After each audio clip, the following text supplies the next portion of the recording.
Okay, so good afternoon, everybody. My name is Michaela Brtnikova, and I'm an instructor at the Department of Pediatrics here, and also, for the most part, I'm a project manager at Florence. And I manage a project that mainly is about surveying primary care physicians in the United States. So that's why I'm here talking about how the surveys are done, how it works on the end of the workflow, how we actually administer the surveys, how the surveys is developed, and then the response rate and everything that comes with the survey. I don't know, maybe some of you have been here last week, and Lori Crane was presenting how to put together a survey, and I will be pretty much following up, showing you examples of the actual survey, of the questions, and then how we do some of the skip patterns, how we write the cover letters, pre-letters, reminder postcards, and then also how to boost the response rate if your response rate is too low. So a little overview. We are going to be talking about paper survey, internet survey, and phone survey. I'm going to be showing most of the examples on the paper survey, but then it applies pretty much mostly almost the same on the internet survey and phone survey. But I'll be showing you examples of everything. I will be also showing you examples of the pre-letters, cover letters, reminder postcards, how we write them, and you have it also in the handout in case you need to use it for later reference. And also at the end, I'll be talking about some tricks we have been using to increase response rate, and a little bit about survey cost, how we budget it, but it also depends on who you're going to be using for printing, and it depends on the whole process of your own survey, but I'll be showing you examples of on the one we are doing. It's called the Vaccine Policy Collaborative Initiative with the PI, Dr. Kemp. We are funded by the CDC, and as I said, we survey primary care physicians in the United States.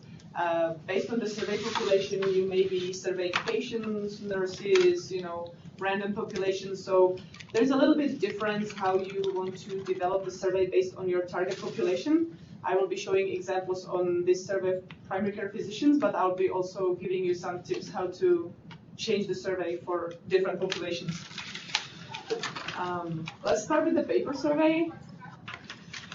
Here is an example of one of the surveys we have administered. I would like to show on this example, you always put the title of the survey on the very top, and no matter if you include a cover letter or no, you always want to include the most important instructions on the beginning of the survey.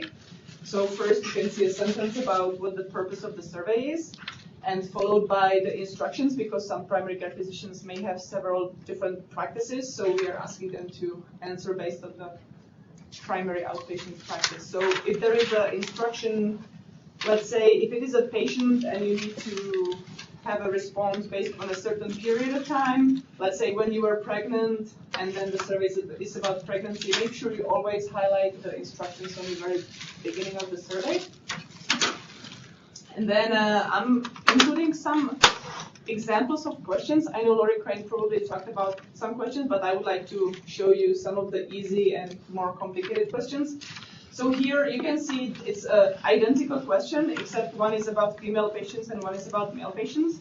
So you always want to make sure, because people always read the surveys very quickly and they don't pay attention to details. So if there is important information such as female and the second one is about male, you can see that we have it in caps and underlined.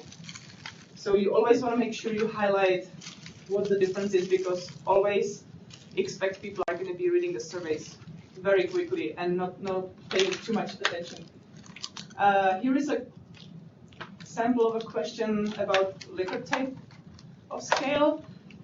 For primary care physicians, because they are a highly educated population, we don't have, in easy questions like this, we don't have instructions what to check. If you have, let's say, general population or population of patients, you want to add this one line saying, please check one box. So they know that they are not supposed to check more. Some people, and it happens very often, they cannot decide if they are very concerned or moderately concerned, so they sometimes check two, and then that answer is not going to help you in your results. So make sure you add instructions. But I have to tell you, when we talked about primary care physicians and we were pilot testing this, they were annoyed by having instructions like this on an easy question. So it really depends who your population is. Here is an example of a matrix. That's a little bit more complicated, and here we always include the instructions even for physicians. So we make sure they know that they're supposed to check one box for every line of the matrix. And I will be sending you some surveys for to take home if you want an example. I know Lori talked a little bit about skip patterns. With skip patterns in a survey, it happens very often that you need some people to skip certain question or block of questions. So always when there are questions you need to have skipped, try to put them all together. And let's say question 1 needs to skip the next 3 questions. Make sure that the skipped questions are all together. If you have a skip pattern, you always want to make sure there is every instruction provided. Sometimes there are surveys when, if yes, people continue, and if there's only continue with question, people sometimes don't put the instructions there. Here I'm showing instructions for every single answer. It makes it easier for people to know what to do. So you can say, if they say yes, they continue. If they say no or don't know, there is written skip question 5 and continue with question 6. So people know exactly what to do. Mm-hmm.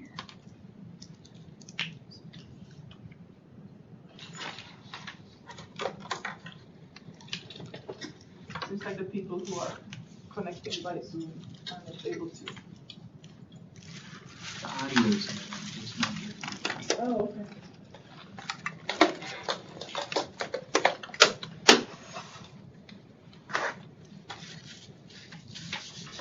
In the meantime, I'm going to be sending some surveys. These are surveys we have administered in the past. You can take them home with you if you want to see, just pick any, how the surveys are created and how the questions are created. The only thing I'll ask you is if you are going to be using any of the questions we have in the survey, just reference our publication.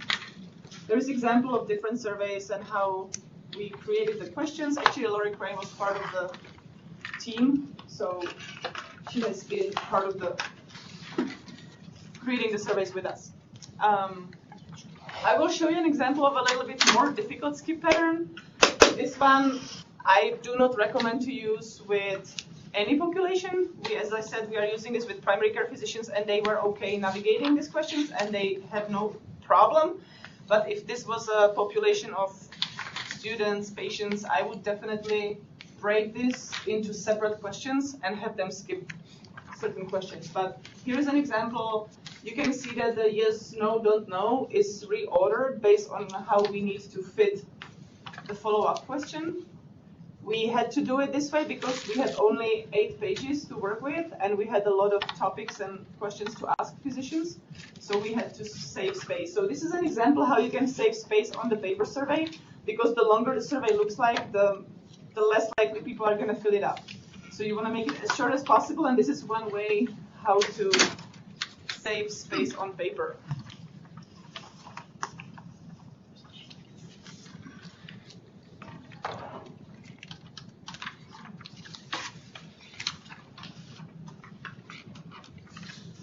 You can see some of the surveys I sent you, for an example, has a different color. There are several studies that show if different color of the survey improves response rate. There are all kinds of ways how you can improve response rate, and the color of the survey is one of them. So why there is different colors is this is some leftover surveys we haven't mailed out, and it's because we were trying to boost the response rate to the end of the study, but I'll talk about it later. So here is one of the very difficult skip patterns that we use with physicians, but it works very well with physicians. I would like to talk a little bit about survey coding. Sometimes people don't realize that when you administer survey, you have to record the data you collect. So on a paper survey, it's self-administered. People check the boxes, and then you need to get it into your computer. So who we use is student assistants. They get the surveys and they enter it in MS Access for us. You can choose to plug in the survey and have drop-down menu for every question, and then whoever enters the survey chooses the question that was checked on the paper survey. I highly suggest to code the survey. It's much faster and it's more accurate to check for wrong entry. So what we do is we code the survey, as you can see, question 1, Q1, and then answers we always code it starting with 1. So it's very easy. The students learn it very quickly how the code works. And all they do is enter just the numbers in a table. So all they do is under column that's Q1, they enter 1 or 2. In Q2, they enter 1 or 2. So in under 60 seconds, the whole 8-page survey is entered into Access. And we use 2 students always for double data entry, and then we compare their data entry.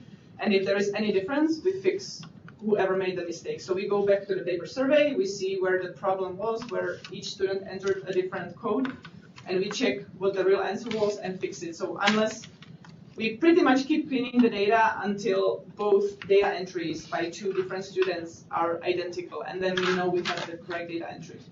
So here is how we code easy questions. Then there is a question with 4 different answers, so we code the answers 1 through 4. And then with a matrix, since every line is like a separate question, you can see that the column names here would be Q for A, B, C, D, and then the answers are 1, 2, 3, or 4. So it goes very fast when they enter it this way. And I'll show you an example. This is how the table looks like. So we have unique ID number on the left, and the students pretty much go by column. Those are all the questions, and they enter just numbers. And then the arrow to the right, and then you just keep going. So in a few seconds, you have the whole survey entered. So this is how we do it. There are some automated ways how to do it. I think there are programs that can scan the survey and figure it out for you. We have not used that yet. This is pretty much what we use. So double data entry, and definitely you have unique ID. Each survey, what we do is on the top corner, we put ID number, so we know who sent us the response, and we do not send reminders.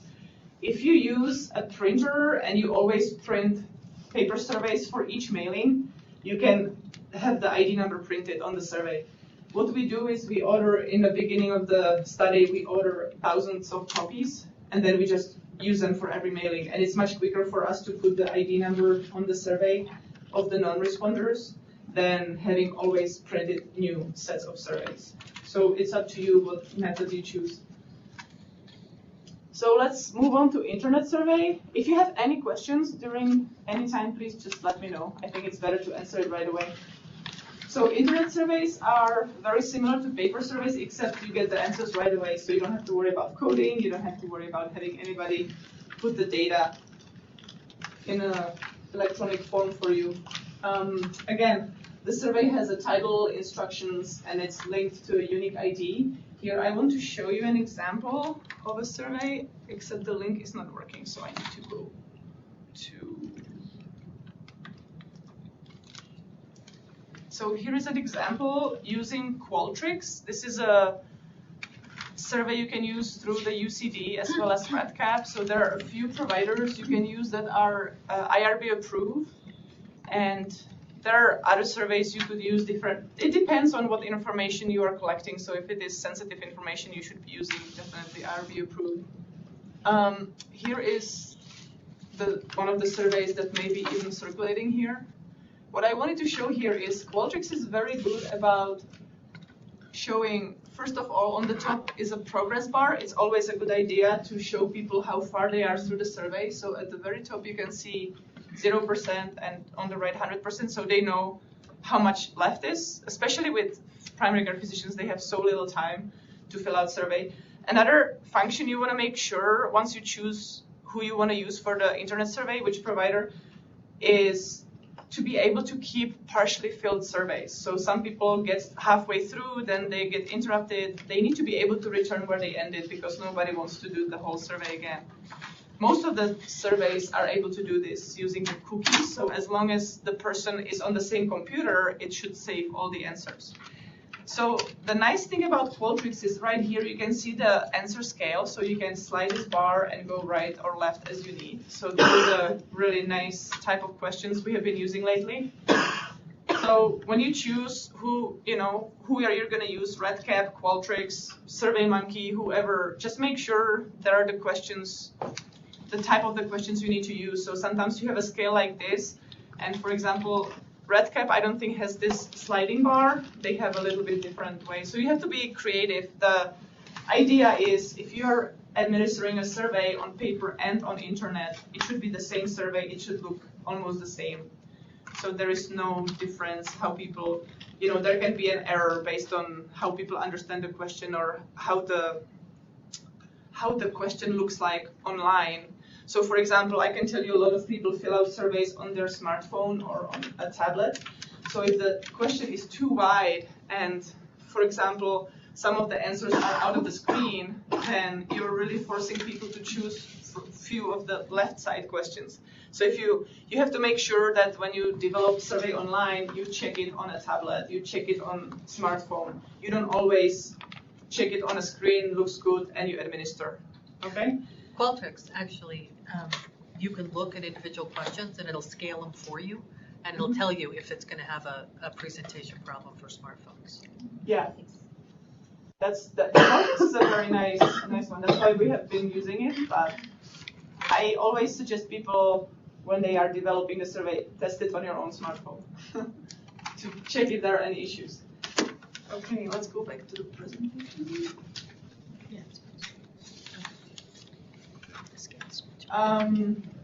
So probably most of you know Qualtrics. All you need to know for Qualtrics is just your university login and password, and everybody has access to it. With RedCap, I heard that I haven't used RedCap. I did the training for RedCap. In order to use RedCap at the university, you need to go through the training. It takes about an hour and a half. It's free. You sign up for it every month. There are at least 1 or 2 offerings. The advantage of RedCap over Qualtrics is I think that people who fill it out can upload stuff. So for example, if you need people to upload electronic health record or anything, I think RedCap allows it, while Qualtrics doesn't. So depending what you need to use the survey for, you choose the provider of the survey. SurveyMonkey is a little bit less professional. It's not IRB approved, so that's usually just for some polls, but it really depends on the study you're going to be doing. So for RedCap, all you need to do is the training. They then give you access to the whole software for RedCap. All these internet providers of surveys are linked. They export your data in Excel.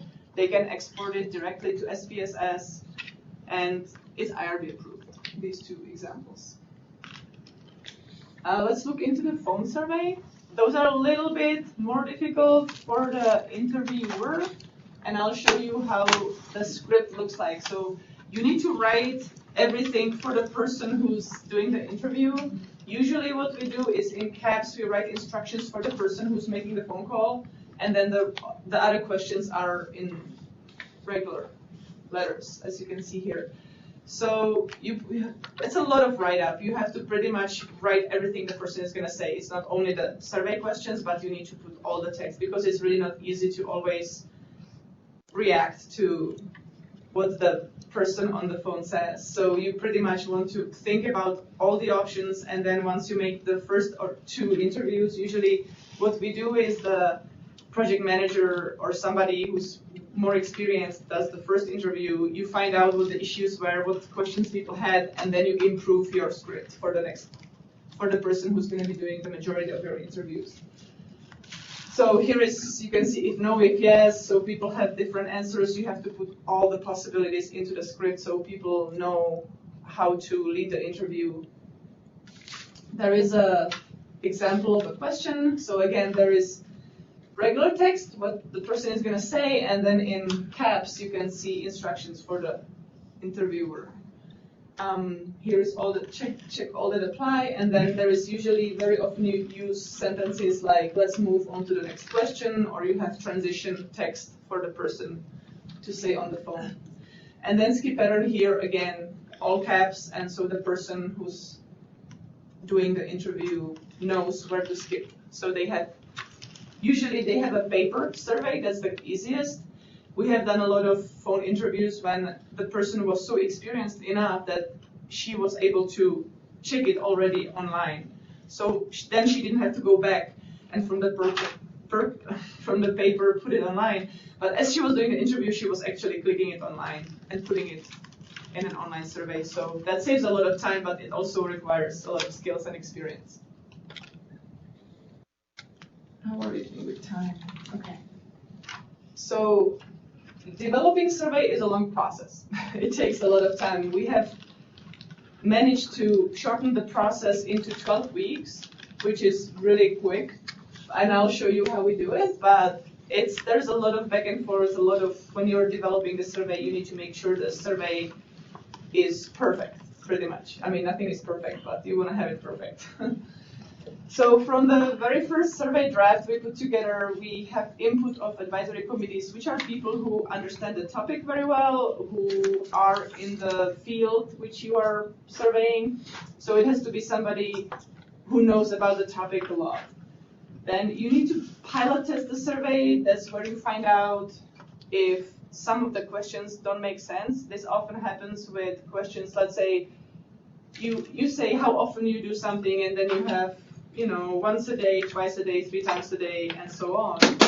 And then you find out that majority, during pilot testing, all the people said either once a day or not every day. Then you have to realize, well, this event doesn't happen so often, so I have to do once a week, once a month, and you have to change the scale a little bit.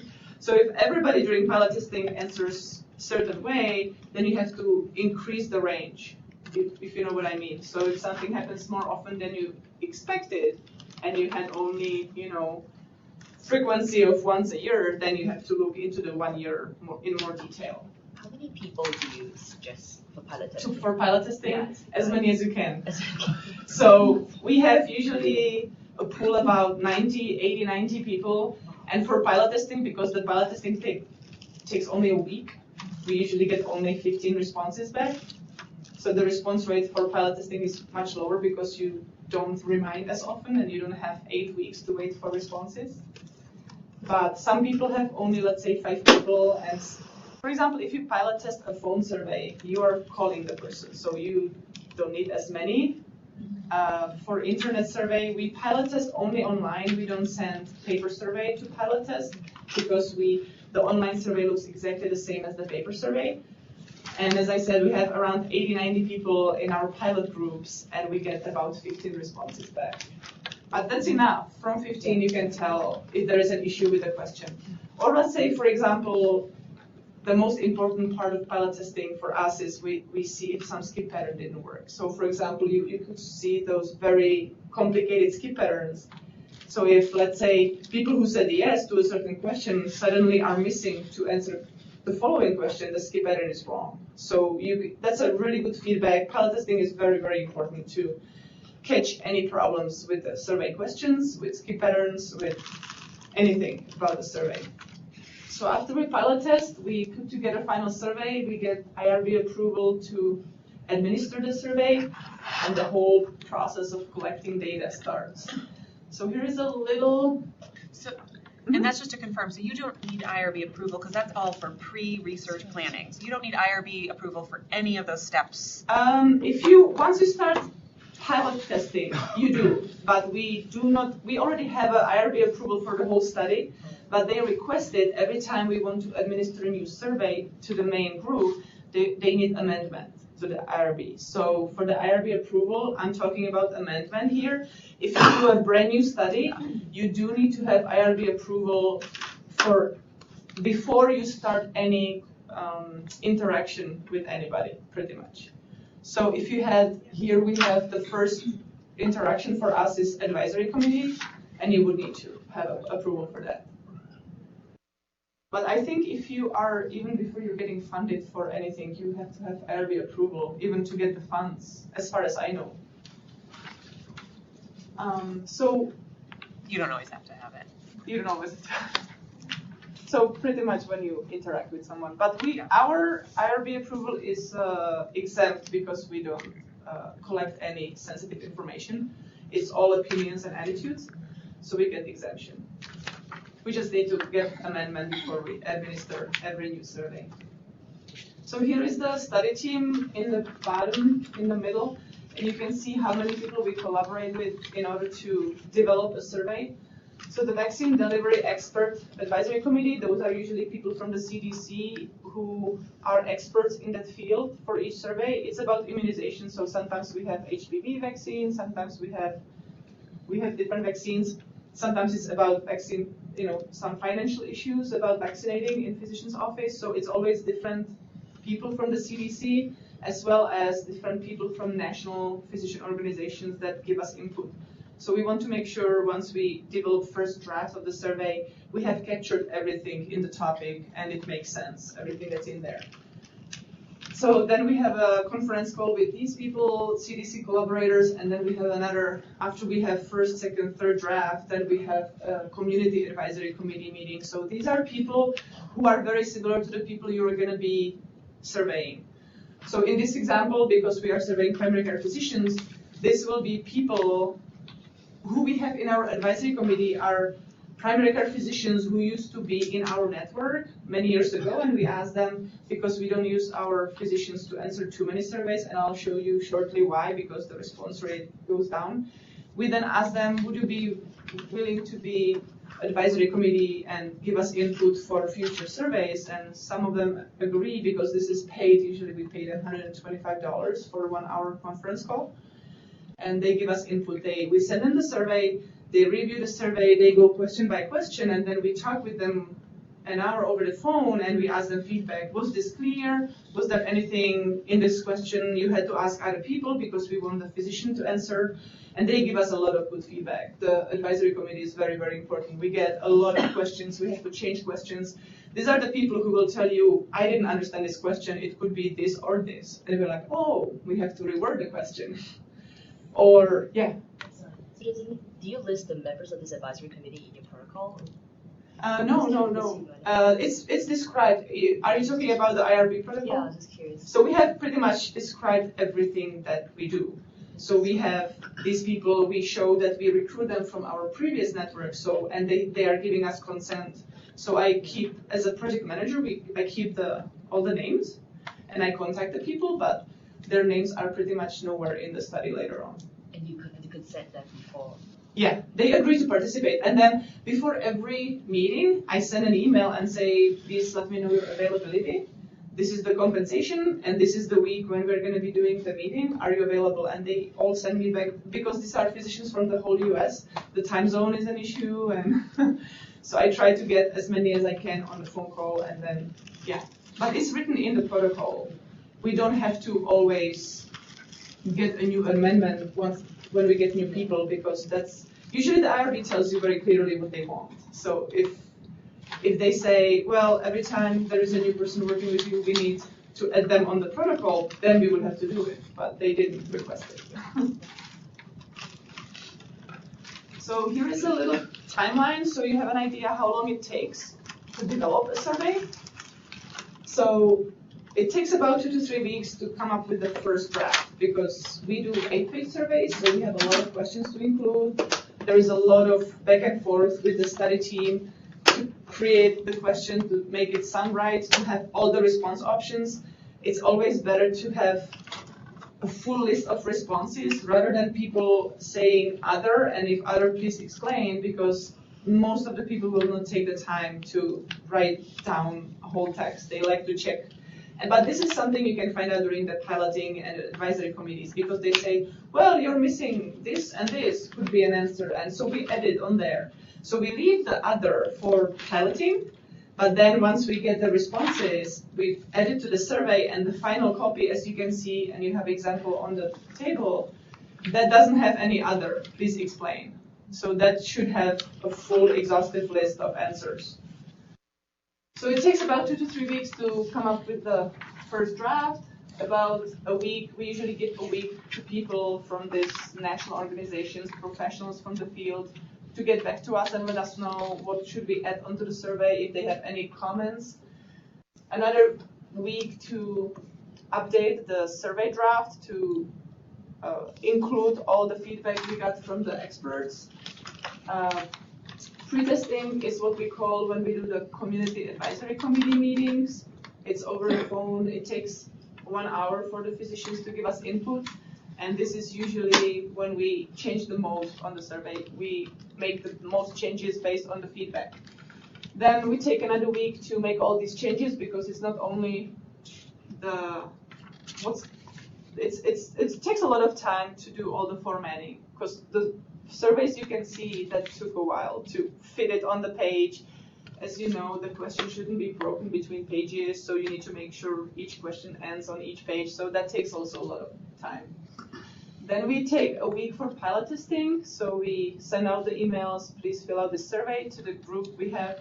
Our pilot group is from the recruited physicians that based on, we use stratification, so we put physicians into demographic cells, so we can generalize our results based on the national organizations. So some of these stratified cells we have, there were too many physicians that fell into there, so we randomly selected those that are going to be part of the network, and the rest of the physicians we are using for piloting. So that's how we got the pilot physicians. If you have studies with physicians, patients, you have to really tap into the population you're going to be surveying, but then the people you pilot tested you cannot use for the final survey. They cannot be, just so you know. So about a week for pilot testing, and then another week to finalize the survey, and then we ask for the IRB amendment approval, which used to take 2 to 3 weeks. Nowadays they are much quicker. Now it usually takes a week for the approval. If it is a new protocol, that usually takes, I think, 4 weeks to get approved. So make sure you have enough time for the IRB approval. And then from the survey administration, from the first day when we administer the surveys, in 8 weeks we are delivering preliminary data and another 4 weeks final data. And I will show you, I think it's going to be one of the later slides, a whole timeline how the survey is developed. So a little bit about the survey pre-letter. There's a lot of literature lately shows that the pre-letter, if you send a pre-letter prior to the actual survey, it doesn't really increase the response rate. That's some of the newer studies. We are still sending the pre-letter. It used to be helpful that if you have a population you survey often, they are used to it. If you have a new population, you're going to administer only one survey. It's a very good idea to send a pre-letter. Yes. Is that true for telephone surveys? Because this is only from my own experience. But like, you know, we have a landline still. Most people don't even have landlines. We still have a landline, but we never answer it. But then we got a card from the CDC saying that we were chosen to participate in a study and that they would be calling the home during the evening hours. And so I started answering the phone for so weeks. That's an example how it works. Yeah. But I would have just, a random 1-800 number from Washington, D.C., I would have not picked up at all. So for phone interviews, that's a very good idea. When we did our phone interviews, we used emails, but we left a voicemail. We tried to schedule the phone interview for the time when it was the best for the person who was interviewed. Sometimes evening hours, sometimes during the work days. So yes, that's a really good example how pre-letter works. And if it is a phone interview, I think lately there are a lot of networks that collected cell phone numbers and that are now considered the best way. Because the landlines are not as often needed. For the paper survey, as I said, the literature nowadays shows that it doesn't help very much. But here is what we do: we send a pre-letter, remind about the project, and we say what's going to be the upcoming topic, and we let them know when we will need the response by. Here is an example of the pre-letter. So date, it's on the official letter of the department, and then we remind them that they signed up for this study. We have pre-recruited physicians. Sometimes you don't have pre-recruited people, so this is a very good example, very good idea to send the pre-letter and tell them, hey, this is coming, it's very important. Can you please, once you receive the survey next week, please send us the response. And it gives also my name and contact for people so they can call me if they have any questions. And I do get phone calls, emails from people asking, well, I don't remember I signed up for this, and then I explain, or they say, I'm no longer a physician, so then the person is not eligible, so we don't want to survey them. Cover letter goes out to your survey population with the actual survey. The cover letter, usually you thank people for participating. Again, you explain the topic, the importance of the survey to be filled out and returned, and then always the PI signature. You also want to add how long it's going to take. So here, in the very beginning, we are thanking them for participating. Then we are explaining what is the purpose of the survey, so they know what they're doing. Then we are explaining how long it takes, and that it's confidential. People want to know that nobody can track their response if they are not supposed to. You always want to add contact for somebody, for the people to reach if they have a question, and then thank them, PI signature. And at the very end, what I do is I put ID number of the person. You could track it with the last name, but you have no idea how many Mr. Smiths or Dr. Smiths are there. So I add the ID number for myself, and sometimes people send back, they don't send back the survey, they don't fill out the survey, and they just write a note on the cover letter, sorry, I'm retired. So this helps me to know exactly who it is. So that's a good idea to add the ID number on there. So if you're doing this electronically, what I found is doing, again, you get this with RedCap because that's what I use. They give you the option to do this, send it with the survey. But then prior to that, if it is electronic, you cannot use RedCap to do it. No. Well, sending them.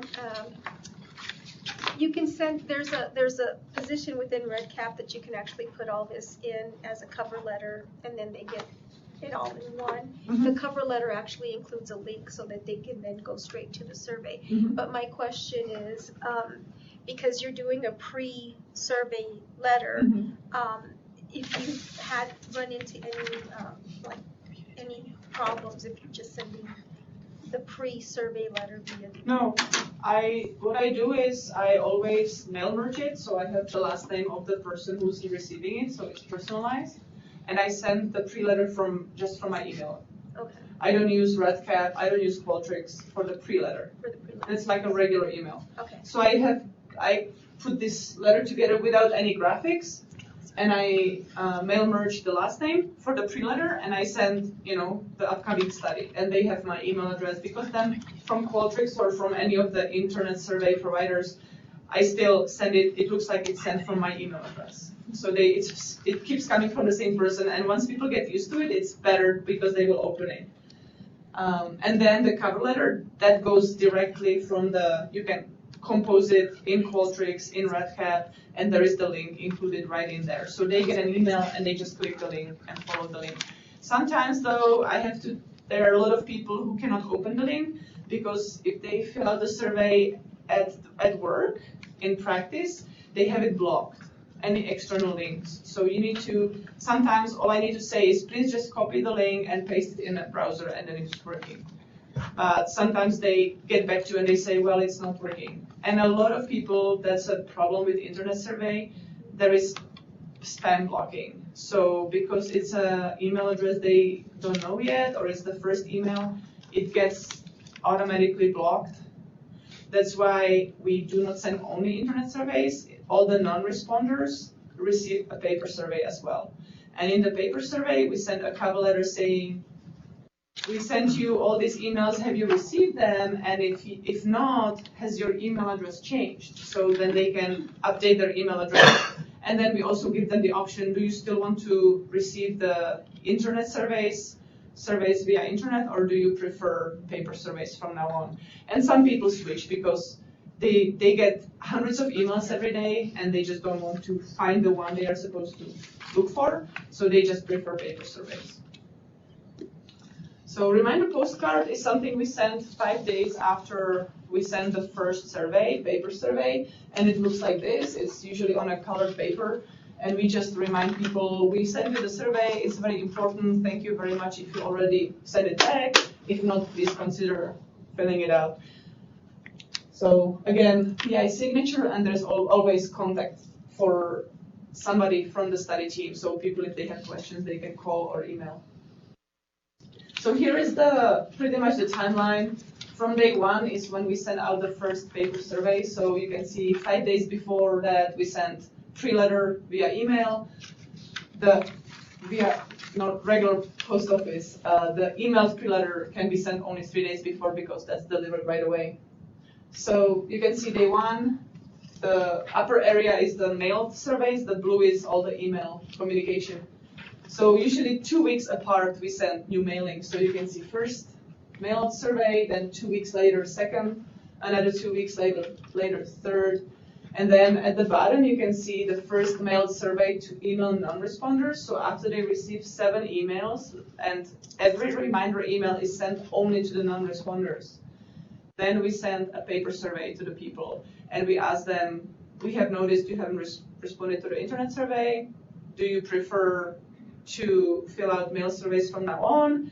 And if their email address changed. So you can update, and it changes often. Actually, mailing address is the one that changes more often than email address, but a lot of the times, because we send out the pre-letter, we receive a returned letter from the post office, and either there is a forwarded address, or if there is, the person is no longer at the address, because it's a physician, for us it's easy to look up the name and see where their new practice is. Then we call the new practice, we verify the physician works there, and then we update the mailing address in our system. So we are able to fix the people who changed or moved and the address is wrong. If you are surveying a new population, you have to account for returned mailings. You may not have as much experience because you sounds like you mail out like really big surveys and stuff like that. But would you ever? Because here you have emailed and paper because they look the same. But would you ever throw in telephone for those people who you still haven't gotten anything back, or is it just too? Are they just not even comparable because they're just such different media? Well, your intention is to get as many as possible. So I think if depending what is your population and what response rate you need to get. With this, we usually get between 60 and 70%. So we don't need to follow up with the phone call, but it's actually one of the ways how you can increase the response rate. So if nobody's answering emails, then the paper copy, then you can follow up with the phone call. With physicians, it's really hard to reach. Yeah. With patients or other populations, it's easier, so you can have a phone call. It would be actually great to increase the response. Okay, and they would be theoretically comparable. They are comparable because they were in your first pool, right? In the population you were supposed to contact. So it doesn't matter. There is some difference between a paper copy, internet survey, and phone survey, but it's minimal to the response rate, right? So if you catch more people by the phone call, it's always a beneficial, way more beneficial than the difference between the population. Gotcha. Which method did you say you get 70% back? We are doing both mail and email. All right. So we let physicians choose in the very beginning, do you prefer internet or paper? And they choose, and then that's what we administer. So we are doing both. So here, if you want to see our response rate, I was just talking about it. It's always our goal is to get over 60%. And you may know if you want to publish anything in journals, in scientific journals, you have to have high response rate. So we were able to there is 13 surveys, example on 13 surveys at the bottom, and you can see the response rate. You can also see that the internet group is usually higher response rate than the mail. But this is not anything I would like to generalize because the internet gets total of 9 emails plus 2 paper copies if they don't respond. So they have more attempts to respond, whereas the mail group gets only 3. So, it's not completely comparable protocol, but just so you can see, more people tend to respond if we can reach them by email first. Here you can see each mailing, how many absolute percentage points of response rate we got. So in blue, you can see all the emails, and you can see 9 emails, plus at the very end is the email to mail. So that's the email non-responders who received a paper copy. And then in orange, you can see the mail group. So there is 3 mailings. So you can see the very first mailing we sent out, 36% respond. Then another 15, and then another 8.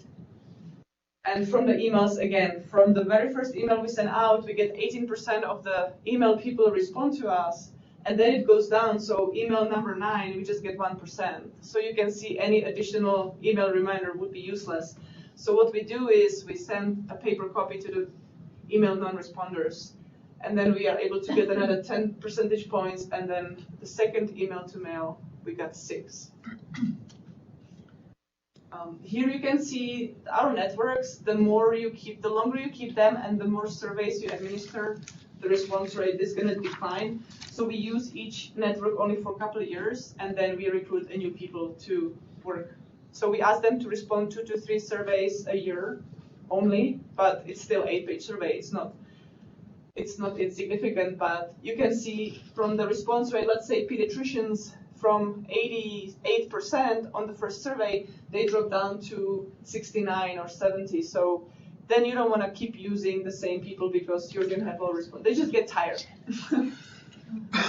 So here are a few tricks how to increase response rate. A lot of them come from Dillman.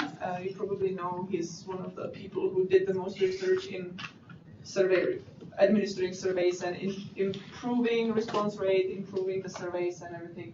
So what you can do is write personalized letter where you explain more in depth. It's very important and why we need your response. You can change the envelope size and color, which we do if we need to.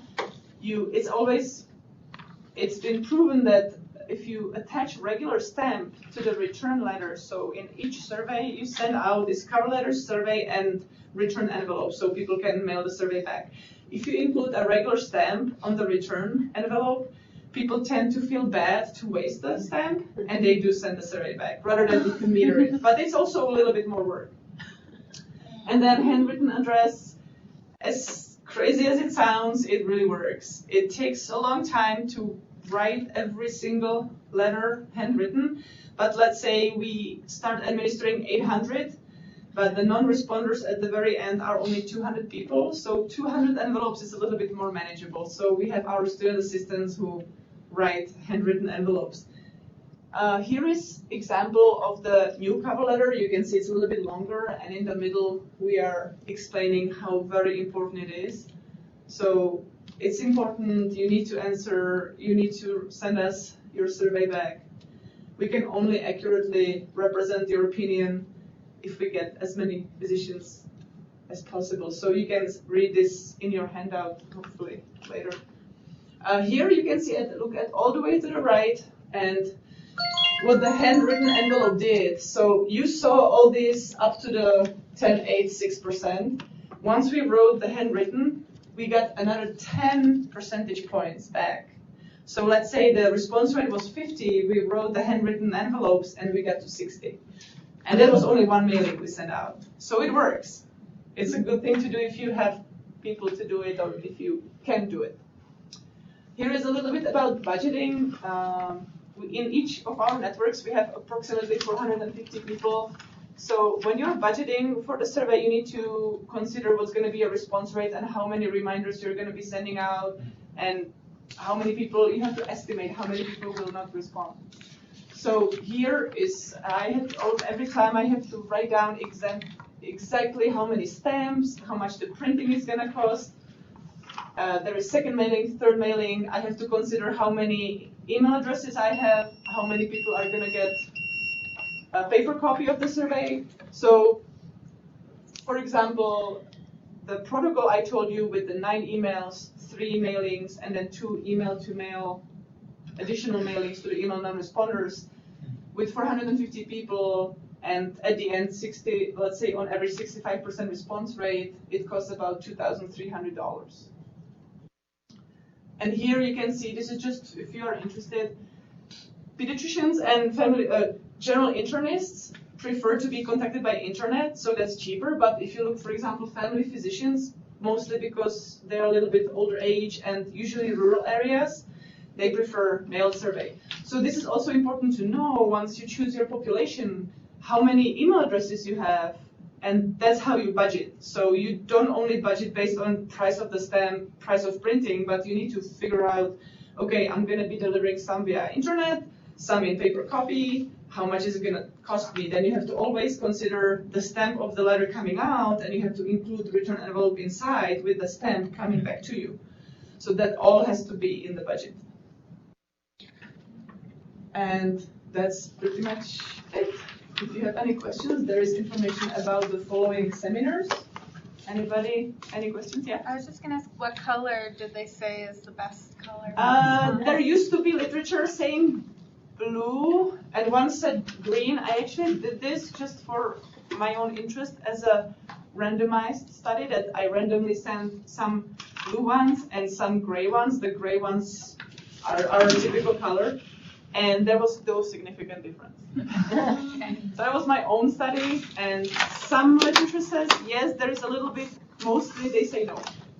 But when we are trying to boost the response rate at the end of the study, for example, right now we had only 50% in our family physician network, and we needed to get to at least 60. So I use everything I can. So I change the color of the survey, change the color of the envelope, handwrite it, everything I can, we change.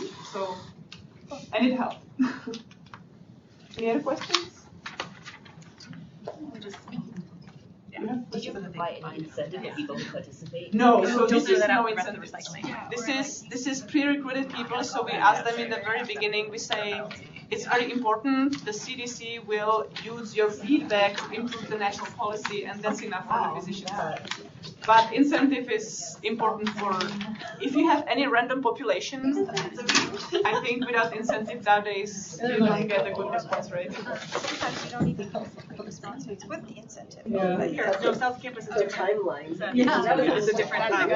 Yeah. Well, usually gives cards. No, seven number. If you can, just leave your evaluations on Whichever the type table. of Thank you so much. gift card you're going to use. This one's in And October, that's weights. middle of October. So if you're doing internet, you're still going to have to get their mailing address so that you can send it to them. So again, and there's research done. Do you send the gift card before or after the survey is completed? At some point, yeah, I can write it. You send the gift card. If it's paper, you send the gift card with it. They feel guilty because they're getting something. So Do you want me to they write? fill it out and send it back. No, just. Yeah, but internet, it's that's a little tricky. The survey. Not. Right, yeah. Thank you. You can't send them the gift card before you verify information. I just didn't write it. Okay, thank you. And it depends if they're. Well, I just mean like this talk is A lot of people have said they prefer sure things, so, yeah. Actually, there is a 1 o'clock. But all of that has to go Well, through good thing the that we budget. finished a little early.